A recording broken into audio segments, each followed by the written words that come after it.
The leather satchel pressed against Willa Ashford's ribs like a burning coal as her horse crested the final ridge. And she knew with absolute certainty that delivering this message to the mountain man living in these remote Wyoming peaks would either be the simplest task of her life or the death of her. The year was 1878, and the August sun blazed overhead as Willa guided her mare down the rocky trail toward what locals in Provo, Utah had called the territory where Fletcher Trent made his home. She had traveled 300 miles from Salt Lake City, where her employer, a wealthy merchant named Harold Pemberton, had thrust the sealed envelope into her hands with trembling fingers and desperate eyes. "You must find Fletcher Trent," Pemberton had insisted. "He is the only man who can verify the claim to my father's silver stake before the territorial court. Without his testimony, I lose everything. The hearing is in 6 weeks." Willa had taken the job because she needed the money. Her parents had died the previous winter from illness, leaving her with nothing but debts and a quick mind for navigation. She had been working as a courier for 2 years, carrying messages across dangerous territories that most men would not traverse. At 23, she had developed a reputation for getting through when others failed. The trees grew denser as she descended, towering pines that blocked out much of the afternoon light.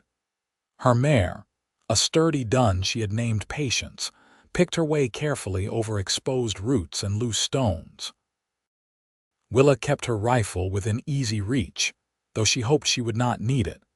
She had encountered hostile men before, and occasionally hostile animals, but something about these mountains felt different.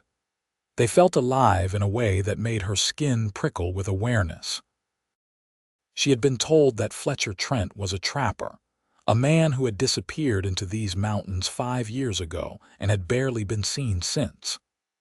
The few who had met him described a massive figure with wild hair and wilder eyes, a man who preferred the company of bears to people. One old-timer in a Provo saloon had sworn Fletcher was half grizzly himself, which Willa had dismissed as the product of too much whiskey and too little sense. The cabin appeared suddenly through the trees, so perfectly fitted to the landscape that Willa almost missed it. Built from dark logs chinked with clay, it sat in a small clearing beside a stream that sparkled like scattered diamonds in the filtered sunlight. Smoke rose from a stone chimney, which meant someone was home. Willa dismounted and tied Patience to a nearby branch, taking a moment to smooth her riding skirt and check that her dark blonde hair was still properly secured under her hat. She touched the pistol at her hip for reassurance, then approached the cabin with measured steps. Before she could knock, the door swung open. The man who filled the doorway was indeed massive, standing well over 6 feet with shoulders that seemed to span half the width of the frame. His dark hair fell past his shoulders, and a thick beard covered much of his face, but his eyes caught her attention most.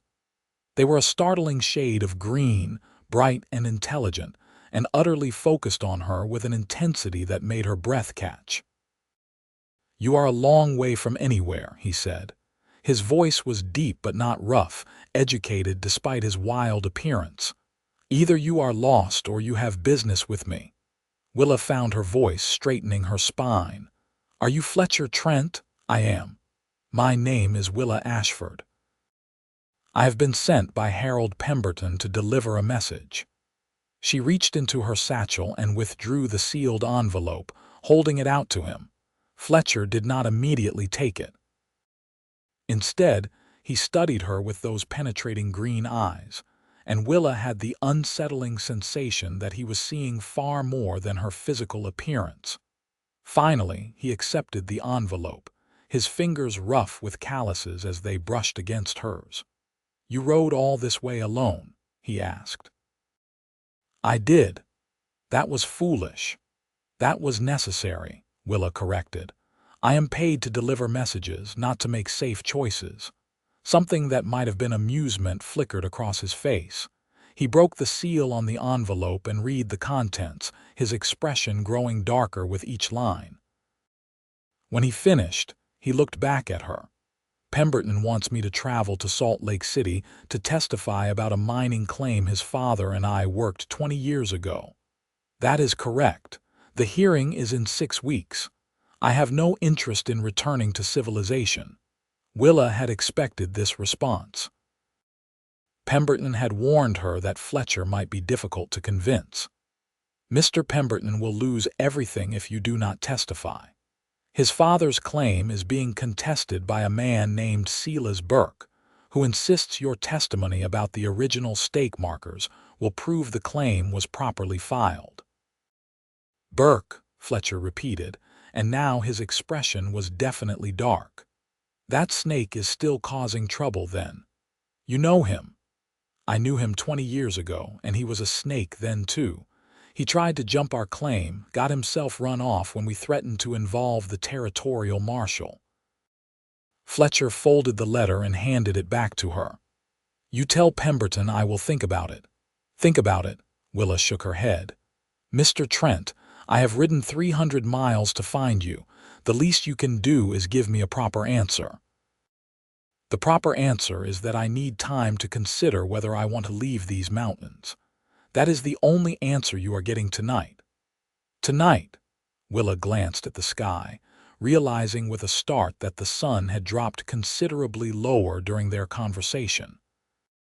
The ride back to the nearest town would take hours, and traveling these mountain trails in the dark would be suicidal. Fletcher followed her gaze. You can stay in the cabin. I will sleep outside. I cannot impose on your hospitality. You already have, just by being here.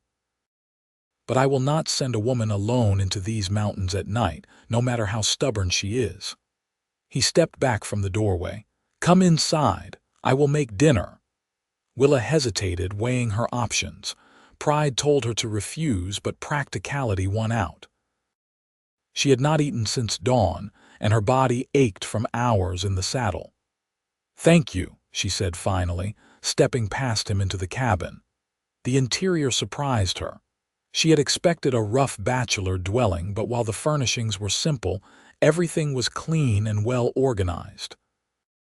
A large stone fireplace dominated one wall, with a bed built into an alcove on the opposite side. Shelves held books, more books than she would have expected, their spines showing titles on philosophy, natural science, and poetry. A table with 2 chairs sat near a window that looked out toward the stream, and various furs hung on the walls, testament to Fletcher's trapping work. Sit, Fletcher said, gesturing to the table. I have elk stew from yesterday. It will be ready soon. Willa sat, watching as he moved with surprising grace for such a large man. He stirred the pot hanging over the fire, added wood to build up the flames, then fetched tin plates and cups from a shelf. His movements were economical, practiced, the routine of a man who had lived alone for a long time. Why did you leave civilization? She asked, curiosity overcoming propriety. Fletcher was silent for a long moment, long enough that she thought he would not answer. Then he said, I found that I preferred the honesty of the wilderness.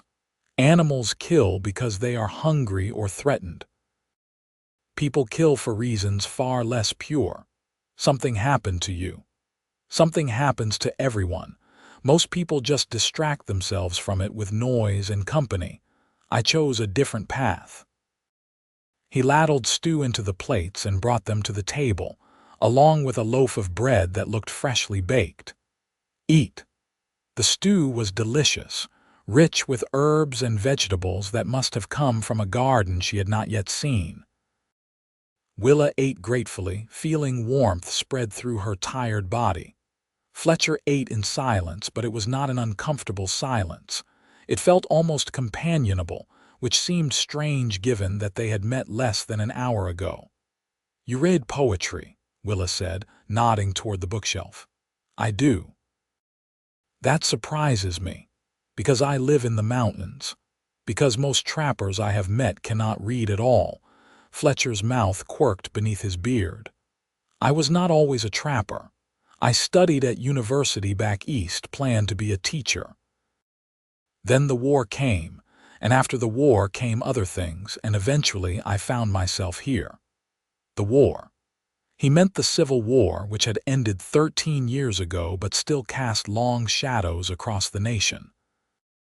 Willa had been only 10 when it ended, but she remembered the wounded soldiers who had passed through Salt Lake City, broken men with haunted eyes.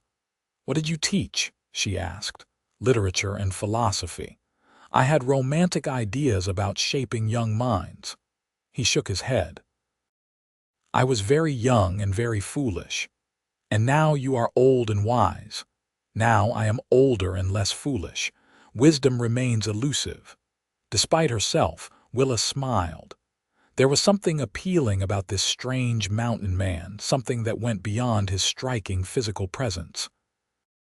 Intelligence gleamed in those green eyes, and a kind of gentle sadness that made her want to know his whole story. They finished their meal as darkness fell outside. Fletcher lit lanterns, their warm glow pushing back the shadows. He cleared the table and washed the dishes in a bucket of water from the stream, then turned to her. "You can have the bed. I will make a pallet by the fire." "Mr. Trent, I cannot take your bed." "You can and you will. I insist." His tone left no room for argument. "The outhouse is behind the cabin. There is a basin and pitcher for washing. Make yourself comfortable." He was already gathering blankets and arranging them near the fireplace before Willa could protest further. She retreated to the bed, which was built into the alcove with thick curtains that could be drawn for privacy. The mattress was stuffed with something soft, pine needles perhaps, and the blankets smelled of fresh air and wood smoke. She removed her boots and gun belt, hanging the latter on a peg within easy reach, then lay down fully clothed. Through the gap in the curtains, she could see Fletcher settling onto his pallet, his large frame somehow fitting into the space with practiced ease. The firelight played across his face, softening the wild edges, and she found herself studying the line of his jaw beneath the beard, the straight nose, the high cheekbones. He would be handsome clean-shaven, she thought, then wondered why that thought had occurred to her at all. "Sleep well, Miss Ashford," he said without looking at her. "And you, Mr. Trent." She closed her eyes, expecting to lie awake in this strange place, but exhaustion claimed her almost immediately. Her last conscious thought was that she felt safer in this mountain cabin with this wild stranger than she had felt in months. When Willa woke, early morning light was streaming through the window and Fletcher was gone. She sat up quickly, momentarily disoriented, then heard sounds from outside. Moving to the window, she saw him working in a garden plot she had not noticed the previous evening, pulling weeds from between rows of vegetables. He had tied back his hair, revealing the strong lines of his face more clearly. She used the outhouse, washed her face and hands in the basin of fresh water he had left, then ventured outside. The morning air was cool and clean, scented with pine and wildflowers. Patience stood in a small corral she had not seen in the darkness, contentedly munching hay next to a large bay gelding that must be Fletcher's. "You have a garden," she said, approaching him. "Even trappers need vegetables." He did not look up from his work. "There is coffee and biscuits inside." "Help yourself." Willa wanted to stay and watch him work, which was an odd impulse she did not fully understand. Instead, she went back inside and found the coffee pot warming by the fire and a plate of biscuits that were still warm. She poured herself coffee in one of the tin cups and took it back outside, sitting on the steps to drink it while watching Fletcher move through his garden rows with careful attention. "Have you decided," she asked finally, "about the testimony?" "I have been thinking about it." And I am still thinking." He straightened, brushing dirt from his hands. Why does Pemberton trust you with this? You are young and these mountains are dangerous. I am 23 and I have been doing this work for 2 years. I know how to handle danger. Knowing how to handle danger and being able to handle it are different things. I got here safely, did I not? You did. Though you took a foolish route over Eagle Pass, you should have come up through the Southern Trail. Willa frowned. How do you know which route I took? I could tell from which direction you approached and from the dust pattern on your horse. Eagle Pass has distinctive red clay that gets everywhere. He moved closer, and she felt that strange awareness again, a heightening of her senses. You are lucky you did not encounter the group of claim jumpers who have been working that area. They would not have been kind to a woman traveling alone. Are you trying to frighten me? I am trying to make you understand that these mountains are not a place for casual travel. If I agree to Pemberton's request, I will not allow you to ride back alone. Allow. Willa set down her coffee cup with more force than necessary. Mr. Trent, I appreciate your concern, but I do not need your permission for anything.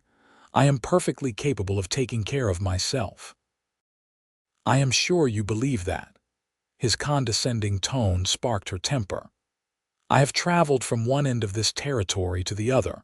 I have dealt with thieves, with hostile weather, with dangerous animals.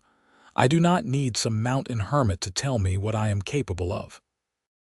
Fletcher's eyes flashed. And I do not need some stubborn courier to tell me how to live my life. I left civilization to escape exactly this kind of aggravation. They stared at each other, both breathing hard, and Willa felt heat rise in her cheeks that had nothing to do with anger.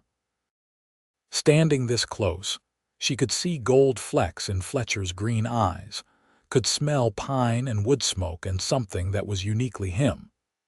Her heart was beating faster than it should, and she could not entirely blame it on their argument. Fletcher stepped back first, running a hand through his hair. I apologize, that was rude. Yes, it was. Willa took a breath, forcing herself to calm down. But perhaps I was rude as well. You are trying to help in your own overbearing way. His mouth twitched. Overbearing, extremely. I have been told that before. I cannot imagine why. Now he did smile, a real smile that transformed his whole face and made her breath catch again. Are you always this difficult, Miss Ashford? Only when the situation calls for it, Mr. Trent. He shook his head, but the smile remained. Come. Let me show you the rest of the property. If you are going to insult my hospitality, you should at least see all of it first. Willa followed him around the cabin, discovering that his homestead was more extensive than she had realized. Besides the garden, there was a smokehouse, a root cellar built into the hillside, a workshop filled with traps and tools, and a path that led down to the stream where he had set up a small dam to create a pool for catching fish. Everything was well maintained and thoughtfully arranged, the work of a man who took pride in his self-sufficiency. How long have you been here? She asked as they walked along the stream bank. 5 years. I built the cabin the first year, added the outbuildings gradually. It is a good life, peaceful. I trap in winter, fish and hunt in summer, read and think in between. Do you not get lonely? The question seemed to surprise him. Sometimes, he admitted, but loneliness is preferable to the alternative, which is being surrounded by people and feeling alone anyway. Willa understood that sentiment more than she wanted to admit. After her parents died, she had felt isolated even in the middle of Salt Lake City's bustle, as if she were watching life happen to other people while she remained behind glass. I know that feeling, she said softly. Fletcher looked at her with new attention, seeing her more clearly. I suppose you would, living the life you do, always traveling, never settling anywhere. It suits me, or at least it has so far. But you wonder if it will always suit you. Sometimes. They stood in companionable silence, watching the water flow over smooth stones. A fish jumped, sending ripples across the pool. Overhead, a hawk cried out, circling in the clear blue sky. "I will go with you," Fletcher said suddenly. "I will testify for Pemberton." Willa turned to him in surprise. "You will? What changed your mind?" "Several things. Burke deserves to lose for one. He has spent his life trying to steal from honest men, and someone should finally stop him." He paused. "And you rode 300 miles to find me. That deserves respect." "When can we leave?" "We cannot leave together." Confusion crossed her face. "What do you mean?" "I mean that I will travel to Salt Lake City and testify, but I will not travel with you. You will ride back the way you came, and I will take a different route. It is safer that way." "Safer for whom?" "For both of us. A man and woman traveling alone together for that distance would attract attention, possibly the wrong kind. Better that we arrive separately." Willa wanted to argue, but she could see the logic in his reasoning. Still, the thought of not seeing him again until they reached Salt Lake City left her with an unexpected feeling of disappointment. "When will you arrive?" she asked. 2 weeks after you. I need time to secure the cabin and make arrangements for my trap lines." He met her eyes. "Promise me you will take the southern route this time. No more Eagle Pass, I promise. And stay in established towns at night. No camping in the open. You are being overbearing again." "I am being careful. There is a difference." His expression softened. "I need to know you will arrive safely. Promise me, Willa." The use of her first name sent a small shiver through her. "I promise, Fletcher." They stood there, the sound of the stream filling the silence, something unspoken hanging in the air between them. Willa had the irrational urge to step closer, to touch his bearded cheek, to see if his hair was as soft as it looked. Instead, she clasped her hands behind her back and stepped away. "I should pack my things." "Yes, I will prepare some food for your journey." They walked back to the cabin together, and Willa gathered her few belongings while Fletcher wrapped biscuits and dried meat in cloth. He filled her canteen with fresh water and checked her rifle to ensure it was properly loaded. "There is a trading post about 20 miles south," he said as she prepared to mount Patience. "Old man named Tully runs it. You can stop there for the night. Tell him Fletcher sent you. He will give you a fair price." "Thank you." Willa settled into the saddle, looking down at him. In the morning sunlight, with his hair tied back and concern etched on his face, he looked less like a wild mountain man and more like someone she desperately wanted to know better. "I will see you in Salt Lake City." "You will." He caught Patience's bridle, keeping the horse still for a moment longer. "Ride safely, Willa Ashford." "And you, Fletcher Trent."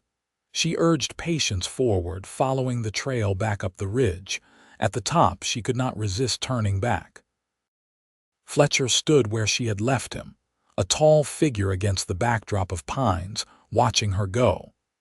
She raised a hand in farewell, and he raised his in return, and then she was over the ridge and he was out of sight. The ride back seemed longer than the ride in, though that might have been because Willa's mind kept returning to the mountain cabin and its unusual occupant.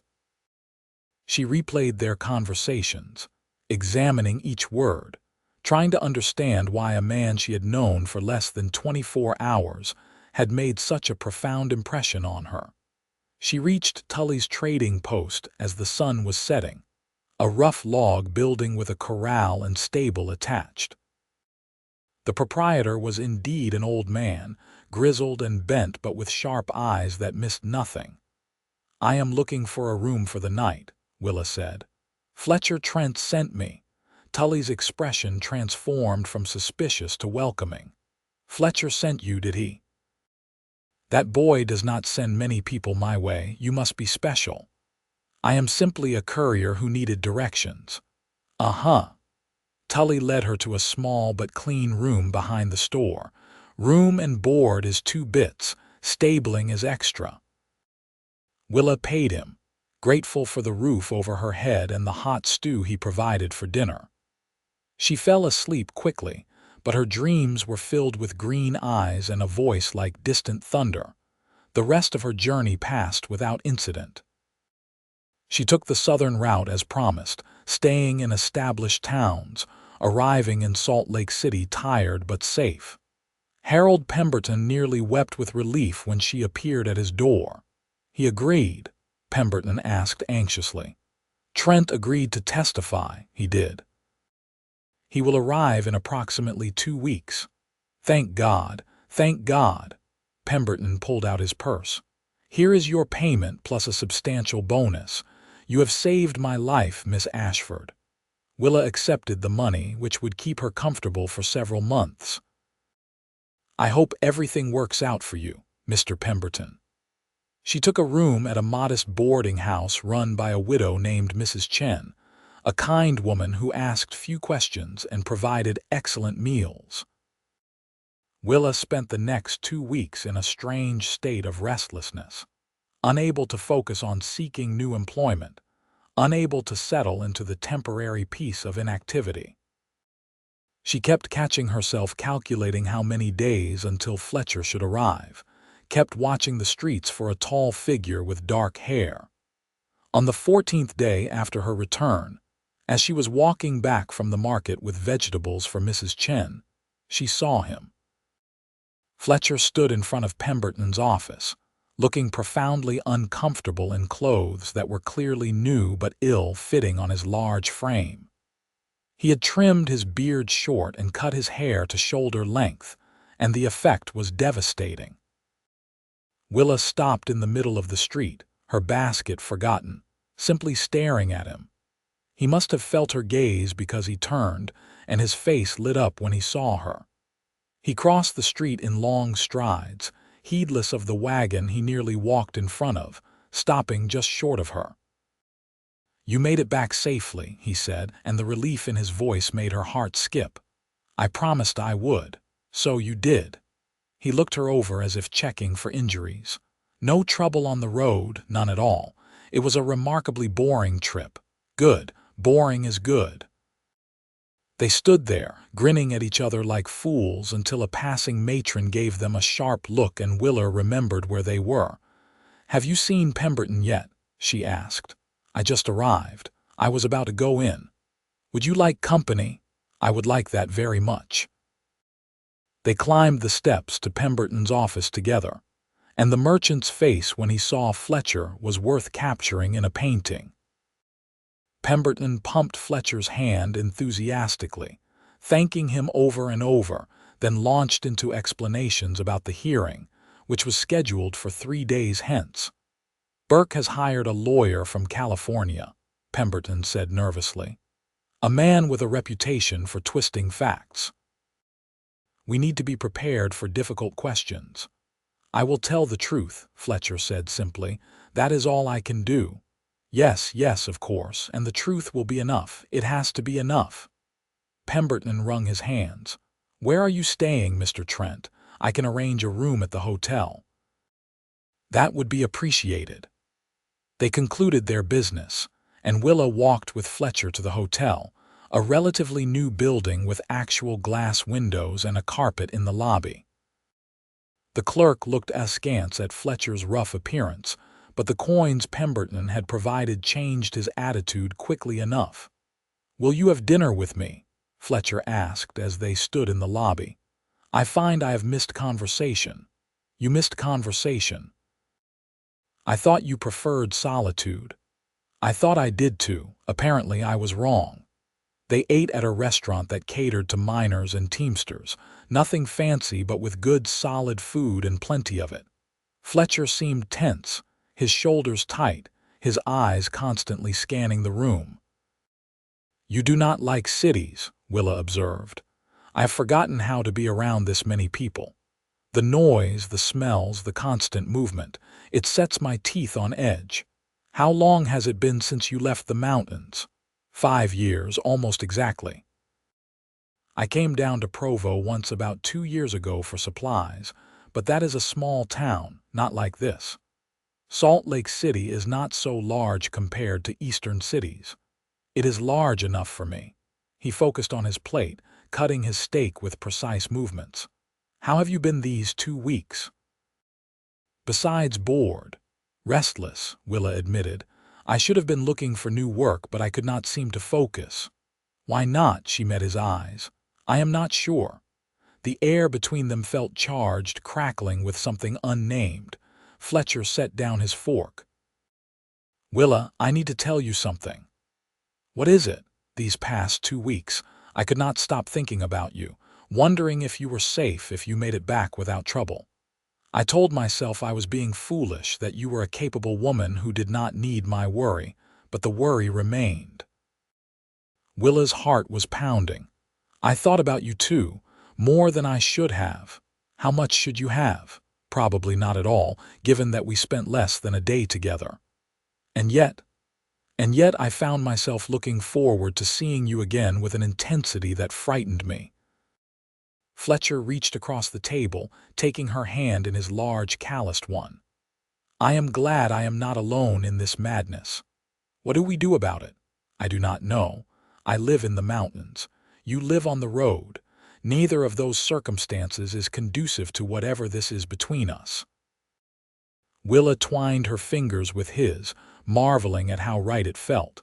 Perhaps we should stop worrying about circumstances and simply see what happens. That is remarkably sensible advice. I have my moments. They finished their meal holding hands across the table, talking about everything and nothing. Fletcher told her about his childhood in Boston, his education, his service in the war that had left him with scars both visible and hidden. Willa told him about growing up in Salt Lake City, about her parents' quiet love and painful deaths, about the freedom and loneliness of her courier work. You ever want to stop traveling? Fletcher asked. To have a home, sometimes, but I would not want just any home. It would have to be somewhere that felt right, with someone who felt right. And what would that someone be like? Willa considered. Honest, kind, strong enough to let me be strong too, someone who saw me clearly and liked what they saw. That does not seem like too much to ask. And you? Do you plan to stay in the mountains forever? Fletcher was quiet for a long moment. I went there to hide from pain, but I am starting to think that hiding is not the same as healing. What changed your mind? He looked at her, his green eyes soft in the lamplight. A stubborn courier who rode 300 miles to deliver a message. They walked back to Mrs. Chen's boarding house slowly, taking the long route through streets that were emptying as evening deepened. Fletcher kept her hand tucked in the crook of his arm, and Willa leaned into his solid warmth, feeling safer than she had in years. At the boarding house door, she turned to him. Will I see you tomorrow, if you wish to? I do wish it. Then you will see me. He lifted her hand to his lips, pressing a kiss to her knuckles that made her shiver. Good night, Willa. Good night, Fletcher. She watched him walk away, his tall form disappearing into the darkness, and she knew with sudden certainty that she was falling in love with him.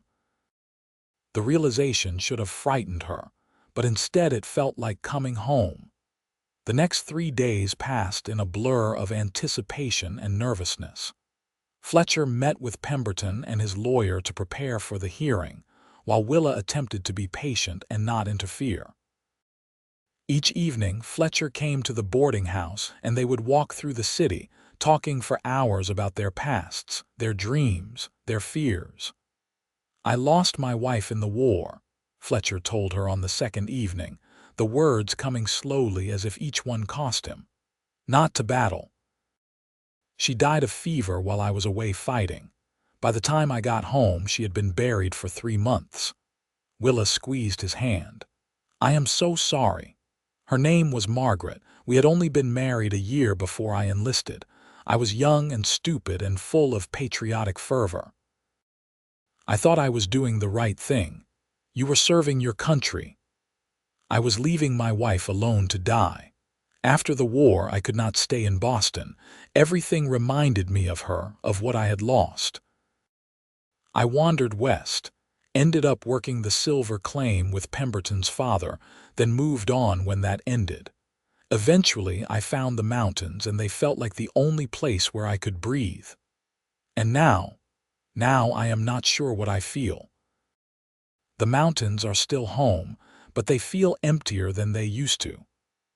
On the third evening, the night before the hearing, Willa told him about the fear that drove her constant travel. I am afraid of being stuck, of being trapped in one place, watching life happen to everyone else while I stay still. My parents were so content with their small life, their small routines. I loved them, but I knew even as a child that I needed more. When they died, it felt like confirmation that I was right to resist settling down. But running is its own kind of trap, Fletcher said gently. You cannot flee forever, Willa. Eventually you have to stop and face what you are running from. I know, but I am not sure I am ready for that. You will be, when the time is right. And when that time comes, I hope you will remember that there is a mountain man who would very much like to stop running with you. Willa turned to him, and they were standing so close she could feel the warmth radiating from his body. Are you asking me something, Fletcher Trent? Not yet, but I am thinking about asking. I am thinking about it very seriously. She rose on her toes and kissed him, a soft press of lips that sent heat flooding through her entire body. Fletcher made a sound low in his throat and pulled her closer, deepening the kiss, his hand cupping the back of her head with infinite gentleness. When they finally broke apart, both breathing hard, Willa rested her forehead against his chest. I am falling in love with you, she whispered. I know it is too soon, I know it is irrational, but I cannot help it. Then we are both irrational because I am falling in love with you too. They stood there in the darkness, holding each other, neither wanting to break the spell. Finally, Fletcher pulled back enough to look at her face. Tomorrow, after the hearing, we need to talk about what comes next. Yes, Willa agreed. We do. The territorial courtroom was packed the next morning. News of the hearing had spread, and miners and prospectors filled the gallery, interested in the outcome of a dispute that could affect claim laws throughout the territory. Willa sat in the front row with a clear view of Fletcher, who sat beside Pemberton and his lawyer at the plaintiff's table. Silas Burke was a small man with a sharp face and darting eyes, dressed in an expensive suit that did not quite disguise his essential cheapness. His lawyer was a smooth-talking man from California who looked like he could sell ice to Eskimos. The hearing began with testimony from various witnesses about the location and history of the silver claim. Burke's lawyer painted Pemberton's father as a sloppy prospector who had not properly marked his claim, leaving it open for Burke's legitimate stake. Pemberton's lawyer countered with documentation and survey records. Then, Fletcher was called to testify. He took the stand with quiet dignity, his large frame barely fitting in the witness chair.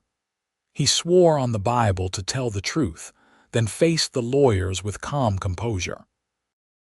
Pemberton's lawyer took him through the basics. Yes, Fletcher had worked the claim with John Pemberton 20 years ago. Yes, they had properly marked the boundaries with stake posts at all four corners. Yes, he remembered the exact locations of those stakes. Then Burke's lawyer stood for cross-examination, circling Fletcher like a predator. Mr. Trent, you admit you have been living as a hermit in the mountains for the past 5 years. Is that correct? I am a trapper, not a hermit. A trapper who has had minimal contact with civilization for 5 years. Would you say your memory of events from 20 years ago might be unreliable? My memory is quite reliable. Is it? Can you tell me what you had for breakfast on this day 20 years ago? No. Then how can you claim to remember the exact placement of stake posts? Because marking a claim is significant. Breakfast is not. Several people in the gallery chuckled, and the lawyer's face reddened. "Mr. Trent, is it not true that you and John Pemberton had a falling out after the claim was established?" "That is not true. We have a witness who says otherwise."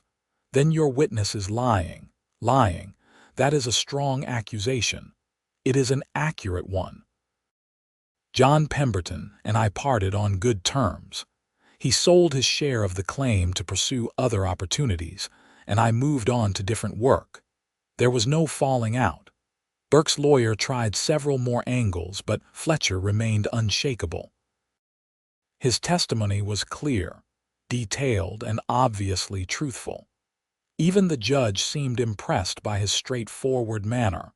When the hearing concluded, the judge retired to consider his ruling. Willa met Fletcher outside the courtroom, where Pemberton was nearly dancing with excitement. "You were magnificent," Pemberton gushed. "Absolutely magnificent." Burke's lawyer looked like he wanted to crawl under the table. "I simply told the truth," Fletcher said. He looked at Willa. "Can we talk?" "Of course." They walked to a small park near the courthouse, finding a bench shaded by cottonwood trees. Fletcher took both her hands in his expression serious. "The judge will probably rule today or tomorrow. Once he does, I need to return to the mountains. Winter comes early at that elevation and I have to prepare." "I understand." "Willa, I want you to come with me." Her heart jumped. "Come with you to the mountains, to the cabin, to stay if you would be willing." "Fletcher, let me finish. I know it is a hard life. Isolated, demanding, nothing like the freedom you are used to, but I can promise you honesty and partnership and love. So much love that sometimes I think my chest will burst from holding it all in." He lifted one hand to cup her cheek. "I was dead before I met you, Willa. Just going through the motions of living without really feeling anything. You brought me back to life. You made me remember what it means to hope." Willa felt tears prick her eyes. "I am frightened. So am I, but I would rather be frightened with you than safe without you." "What about my work?" "I cannot just abandon my clients." "Then do not. Take jobs that bring you back to the mountains. Use the cabin as your base instead of Salt Lake City. We will make it work, Willa. We can make anything work if we are together." She searched his face, seeing nothing but sincerity and love shining in those green eyes. All her fears about being trapped, about losing herself, seemed suddenly small compared to the possibility of building a life with this extraordinary man. "Yes," she whispered. "Yes, I will come with you." Fletcher's face broke into a radiant smile. He pulled her into his arms, kissing her with a passion that made her forget they were in public, forget everything except the feeling of coming home at last. They were married 3 days later in a small ceremony at the courthouse, with Mrs. Chen and Harold Pemberton as witnesses. The judge had ruled in Pemberton's favor, and the grateful merchant paid for a wedding luncheon at the finest restaurant in Salt Lake City. Willa wore a simple blue dress that Mrs. Chen had helped her alter, and Fletcher wore a new suit that actually fit, and both of them glowed with happiness. "To new beginnings," Pemberton toasted, raising his glass. "And to the brave courier who saved my fortune and captured a mountain man's heart." They stayed 2 more days in Salt Lake City, giving Willa time to settle her affairs and gather supplies for the journey. She sent letters to her regular clients explaining that she was relocating, but would still be available for certain jobs. She purchased warm clothes suitable for mountain winters, books she had been wanting to read, and seeds for Fletcher's garden. On the morning of their departure, Mrs. Chen embraced her tearfully. "You come visit me, yes. I want to meet the babies when they come." Willa laughed. "We just got married. Love like yours makes babies quickly. You mark my words." They rode out of Salt Lake City side by side, Fletcher on his bay gelding and Willa on Patience, leading a pack horse loaded with their supplies. The journey to the mountains took a week, but Willa did not mind. They traveled slowly, stopping early each day to make camp, spending evenings talking and laughing and learning the language of each other's bodies. "You were right about one thing," Willa said one night as they lay together under the stars. "Boring is good." "This is the best boring journey I have ever taken," Fletcher chuckled, pulling her closer against his side. "Wait until winter. You will redefine boring when we are snowed in for weeks at a time. I am looking forward to it. All that time alone with my husband, nothing to do but read and talk and keep each other warm. It sounds like heaven. You might grow tired of me. Impossible. I have already seen you at your most annoying, and I still want to spend every day with you. When was I at my most annoying? When you were being overbearing about my travel route, and when you refused to give Pemberton an answer right away, and when you tried to make me sleep outside that first night. I offered to sleep outside. I was being a gentleman. You were being ridiculous. But you are my ridiculous mountain man now, so I suppose I have to accept it." Fletcher kissed the top of her head. "I love you, Willa Trent." "I love you too, Fletcher Trent." When they finally reached the cabin, autumn was painting the mountains in shades of gold and red. Willa dismounted and looked around with new eyes, seeing not isolation but possibility. This would be her home now, hers and Fletcher's together. They spent the next weeks preparing for winter. Fletcher taught Willa how to set and check his trap lines, how to recognize animal signs in the forest, how to preserve meat and vegetables for the long, cold months. Willa reorganized the cabin interior, adding small touches that made it more comfortable, hanging curtains she sewed from cloth they had brought from the city. The first snow came in late October, a dusting that melted by afternoon but promised heavier falls to come. That night, as they sat by the fire with Willa reading aloud from one of Fletcher's poetry books, he interrupted her mid-verse. "What would you think about children?" Willa looked up in surprise. "Children, our children. I know we have not discussed it, but I find myself thinking about it. About a little girl with your determination or a little boy with your clever mind." "I think about it too," Willa admitted, "though I confess I am a bit frightened. My mother died before she could tell me much about childbirth and child-rearing. We will figure it out together. Just like we figure everything else out." Fletcher reached for her hand. "I want a family with you, Willa. I want to fill this cabin with life and laughter and love, but only if that is what you want too." "It is what I want. I did not think I wanted it, but that was before I met you. Now I can see it all so clearly. Children with your green eyes and stubbornness. My stubbornness. I believe that trait comes from your side of the family. We will have very stubborn children then. God help us both." They laughed together, and then they were kissing, and the poetry book tumbled forgotten to the floor as they moved to the bed, holding each other with the tenderness of new love and the passion of deep certainty. Winter settled over the mountains like a thick white blanket. Snow fell in earnest, piling up past the cabin windows, transforming the landscape into a pristine wonderland. Willa discovered that she loved the enforced intimacy of winter isolation. She and Fletcher developed routines, working together to keep the cabin warm and supplied, reading to each other in the evenings, making love in the warmth of their bed while wind howled outside. In January, during a brief warm spell that melted the snow enough for travel, a messenger arrived from Salt Lake City. Willa had a job offer, a wealthy family needing a courier to deliver documents to California in the spring. "What do you think?" she asked Fletcher, showing him the letter.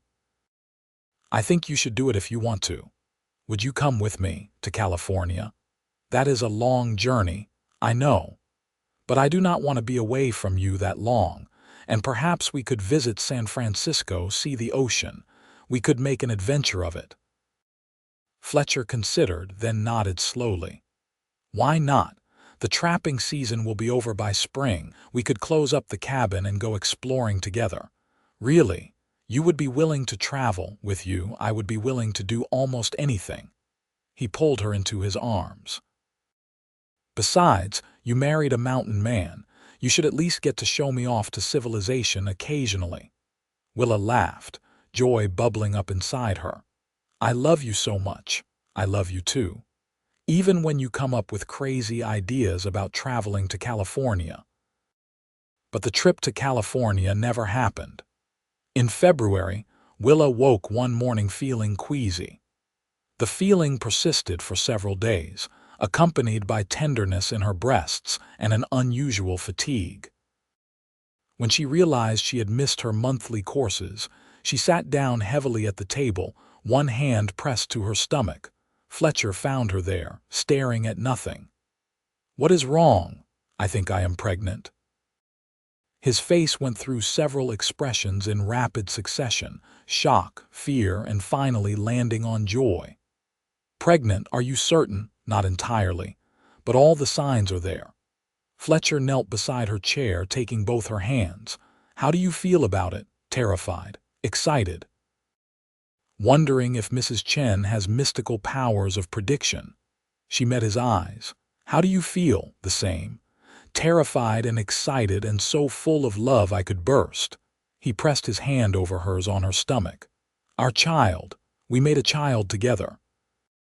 Willa felt tears spill down her cheeks, though she could not have said if they were tears of fear or happiness. "We are going to be parents." "We are going to be parents," Fletcher repeated wonderingly. "We are going to be terrible at it." "Probably, but we will be terrible at it together." They clung to each other, laughing and crying, overwhelmed by the enormity of it. When they finally pulled apart, Fletcher's expression turned serious. "We cannot go to California. You cannot travel that far in your condition." "I know. I will have to send my regrets to the family." "And we should go to Provo in a few weeks, find a doctor who can check on you and the baby. Make sure everything is progressing as it should." Willa agreed, though the thought of the long ride to Provo in her condition was daunting, but Fletcher was right. They needed to ensure she had proper medical care. As winter gave way to spring, Willa's belly began to swell with undeniable proof of the life growing inside her. They made the trip to Provo in late March, and the doctor, a kind older man named Patterson, pronounced her healthy and predicted the baby would arrive in early October. "Your first?" Dr. Patterson asked. "Yes," Willa said. "Well, you are young and strong, you should do fine. But try to arrange to be in town when the time comes.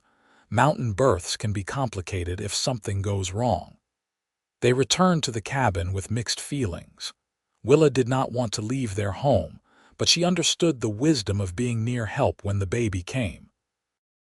They decided she would go to Provo in September, staying with a family the doctor recommended, while Fletcher would travel back and forth to be with her. The summer passed in a haze of preparation. Fletcher built a cradle from pine wood, sanding it smooth and carving small animals into the headboard. Willa sewed baby clothes from soft fabric they had purchased in Provo, tiny gowns and blankets that seemed impossibly small.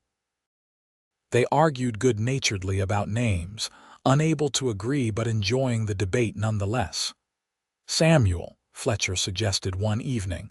"Too common." "What about Theodore?" "Too formal." "Margaret, if it is a girl." Willa touched his hand gently. "That is a beautiful name, but are you certain?" "I do not want you to feel obligated because of your first wife. Margaret would be happy that I found love again, happy that I am giving her name to our daughter. It feels right. Then Margaret it is if we have a daughter, but for a son I still do not like Samuel." "What about William?" "Every third boy is named William. We need something distinctive." "Distinctive like what?" "I have not decided yet, but I will know it when I hear it." They never resolved the name debate, but it did not matter. On October 8th, in the home of a Provo family named Morrison, Willa gave birth to a healthy baby boy with a shock of dark hair and his father's green eyes. Fletcher, who had been pacing outside the bedroom like a caged bear, burst into tears when Dr. Patterson placed the baby in his arms. "He is perfect," Fletcher whispered, staring at the tiny face. "Willa, he is perfect. What should we name him?" Willa asked from the bed, exhausted but radiant. Fletcher considered, looking down at his son. "Henry. His name is Henry." "Henry," Willa repeated, testing it. "Henry Trent." "I like it. It was my grandfather's name. He was a good man, kind and honest. I always hoped I would have a son to name after him. Then Henry is perfect." They stayed in Provo for 2 weeks, letting Willa recover her strength before making the journey back to the cabin. Mrs. Morrison clucked over them like a mother hen, bringing nourishing soups and showing Willa how to nurse the baby properly. Fletcher barely left Willa's side, helping with every aspect of Henry's care with a tenderness that made her fall in love with him all over again. When they finally returned to the cabin, autumn was in full glory, the mountains blazing with color. Fletcher had hired a wagon for the journey to make it easier on Willa and the baby, and they traveled slowly, stopping frequently to rest. "Home," Willa said when the cabin came into view. "We are home." Fletcher lifted Henry from her arms, holding him up to see the mountains. "This is where you will grow up, little man. These mountains, these trees, this stream. You will learn to fish and hunt and trap. You will learn to read and think and question. You will learn what it means to be a good man." "No pressure on the poor child," Willa said dryly, but she was smiling. That winter was harder than the previous one, with Henry waking every few hours to nurse, and the constant work of keeping a baby clean and comfortable in primitive conditions. But it was also infinitely richer. Willa would never forget the sight of Fletcher singing lullabies to Henry in his deep voice, or the way he could calm the baby's cries with nothing but patience and gentle rocking. She fell more deeply in love with her husband watching him be a father. The years that followed developed a rhythm. Springs were for planting the expanded garden and checking trap lines. Summers were for fishing and gathering, and occasionally for trips to Provo for supplies and socializing. Autumns brought the harvest and preparations for winter. And winters were for family, for gathering around the fire while snow fell outside, for telling stories and reading books and teaching Henry about the world. When Henry was 3, Willa discovered she was pregnant again. This time she was less frightened, more confident in her body's ability to bring forth life. Their daughter was born in October, in the cabin this time, with Fletcher assisting and Dr. Patterson traveling from Provo to supervise. They named her Margaret, as they had always planned, and she had her mother's blonde hair and stubborn spirit. "We are so lucky," Willa said one evening when the children were asleep and she and Fletcher sat together by the fire. "I never thought I could be this happy." "Neither did I," Fletcher admitted. "There were years when I thought I would never feel anything but grief and anger, and then you rode into my life with a message and changed everything. I came to deliver a message, and you asked me to deliver your heart instead. You did more than deliver it. You healed it. You gave me a reason to live again, to hope again, to love again." He kissed her softly. "Everything good in my life comes from you, Willa, and everything good in mine comes from you." They sat in comfortable silence, watching the fire burn low, listening to the small sounds of their children sleeping. Outside, wind whispered through the pines, and somewhere in the distance a wolf howled. But inside the cabin, all was warm and safe and perfect. The children grew.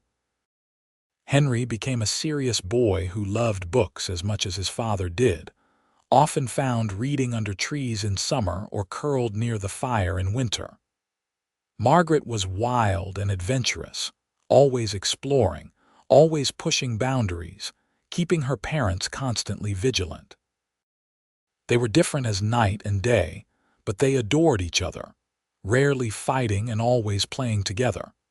When Henry was 7 and Margaret was 4, Willa gave birth to a second son, whom they named Daniel after her father. And 2 years after that, another daughter arrived, Emma, who had her father's green eyes and her mother's practical nature. The cabin had to be expanded to hold their growing family. Fletcher added a second room for the children, with beds built into the walls like berths on a ship. The noise level increased exponentially, along with the laughter and occasional tears. Their life was not always easy, but it was always full. Willa continued to work as a courier, though less frequently as the children grew. She would take jobs that did not require long absences, delivering messages to nearby towns, or occasionally making longer trips when Fletcher could manage the household alone. She found that she no longer felt the restless need to constantly move. The mountains had become home in a way she had never expected, and her family was the anchor that kept her grounded. On a summer evening when Henry was 12 and Emma was just learning to walk, Willa sat on the porch watching her children play by the stream while Fletcher worked in the garden.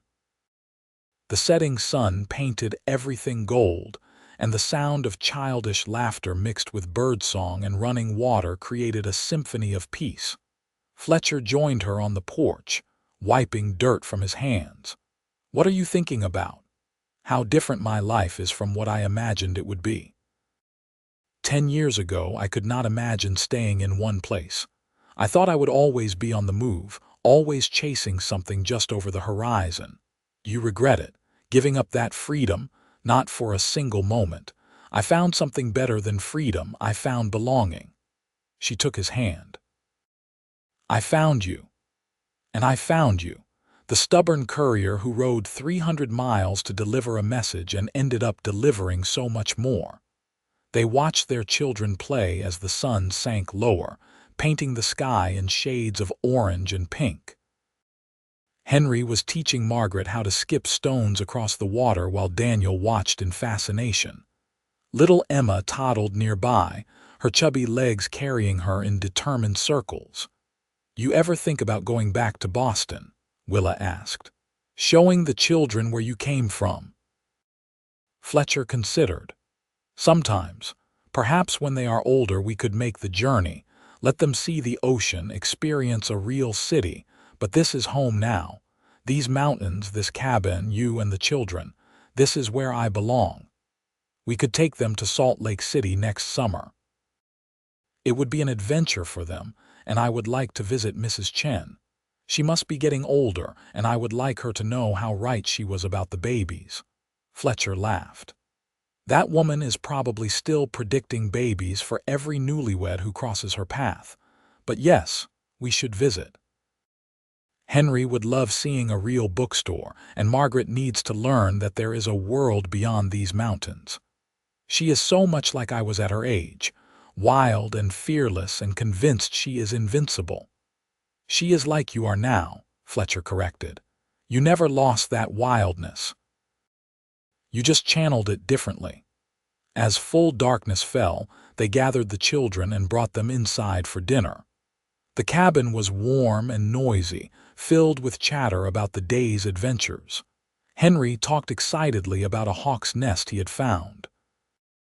Margaret insisted she had seen a mountain lion, though Fletcher gently suggested it had probably been a bobcat. Daniel wanted to know why the sky changed colors at sunset, and Fletcher launched into an explanation about light and atmosphere that went over the 5-year-old's head, but fascinated Henry. After dinner, they settled into their evening routine. Fletcher read to the children from a book of fairy tales while Willa nursed Emma and cleaned up the dishes.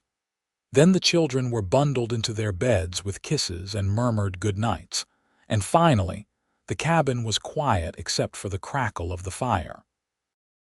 10 years, Willa said, settling against Fletcher's side on their bed. "It has been 10 years since I rode up to this cabin with a message. Best decision I ever made, agreeing to testify. Best decision I ever made, accepting your proposal. I seem to recall you took your time accepting it. I had to do quite a bit of convincing. You convinced me in the first 5 minutes. I just did not want to seem too eager. Fletcher laughed, the sound rumbling through his chest. Stubborn woman. Your stubborn woman. Mine, he agreed, kissing her temple. Always mine. The years continued to pass in the gentle rhythm they had established. The children grew and changed, developing their own personalities and dreams.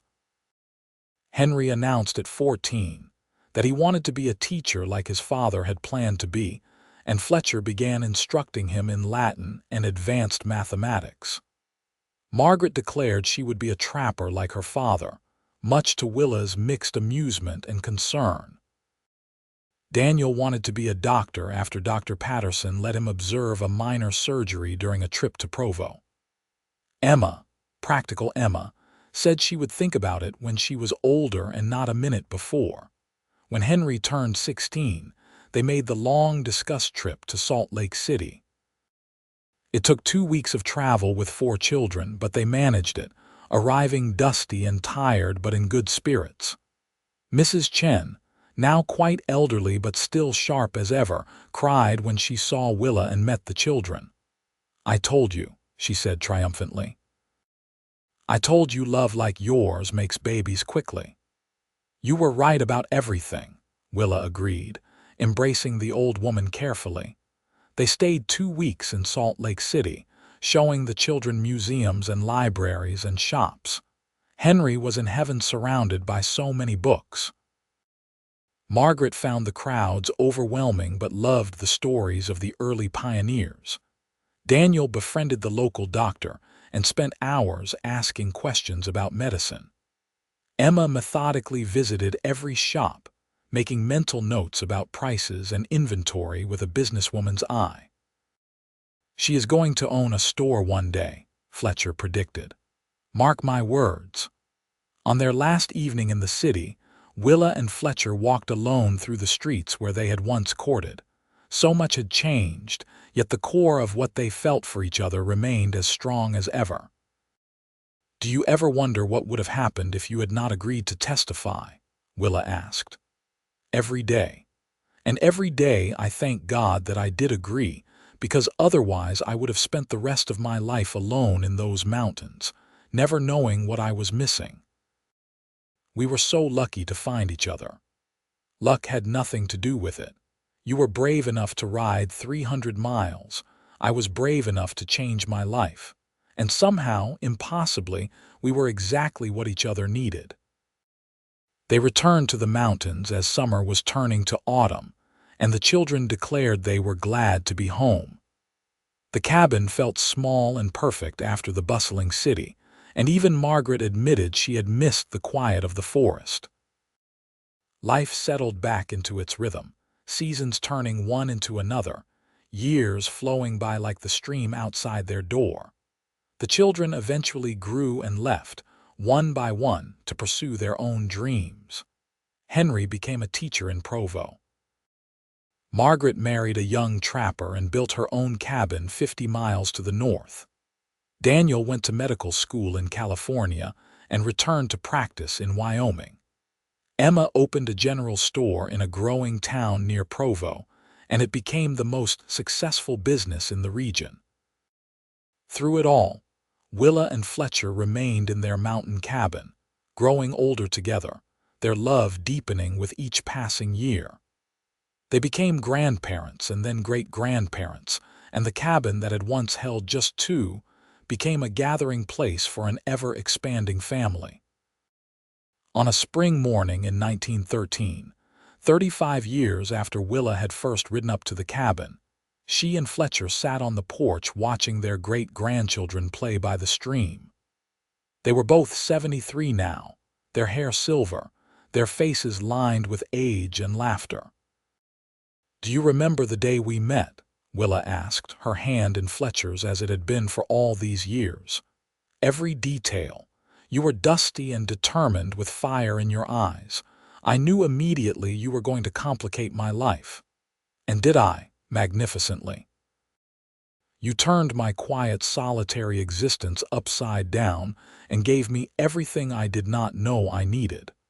I came to deliver a message, and I asked you to deliver my heart instead. Best delivery I ever made."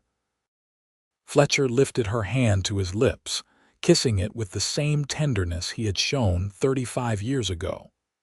"Best request I ever made."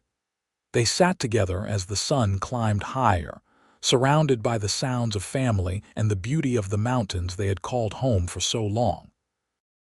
Their love story had begun with a message, and a mountain man's unexpected proposal, and it had blossomed into something neither of them could have imagined.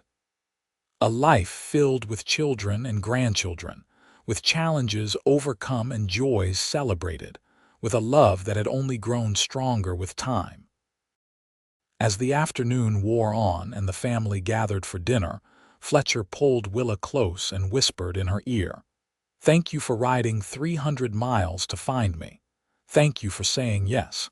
Thank you for every single day of these 35 years." Willa looked up at him, seeing past the silver hair and lined face to the man she had fallen in love with all those years ago. "Thank you for asking me to stay.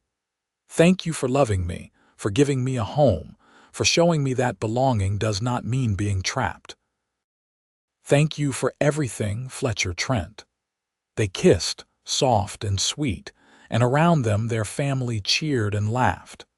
The mountains stood eternal witness to their love, to the life they had built together, to the legacy they would leave behind.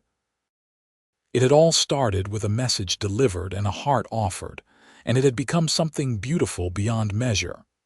That night, after the family had departed and the cabin was quiet again, Willa and Fletcher lay in their bed, holding hands in the darkness. "I love you," Willa whispered. "I love you too," Fletcher replied. "Always and forever." And in the mountains they called home, under stars that had witnessed their entire journey together, they fell asleep surrounded by the peace of a love story perfectly told, a life fully lived and hearts completely delivered.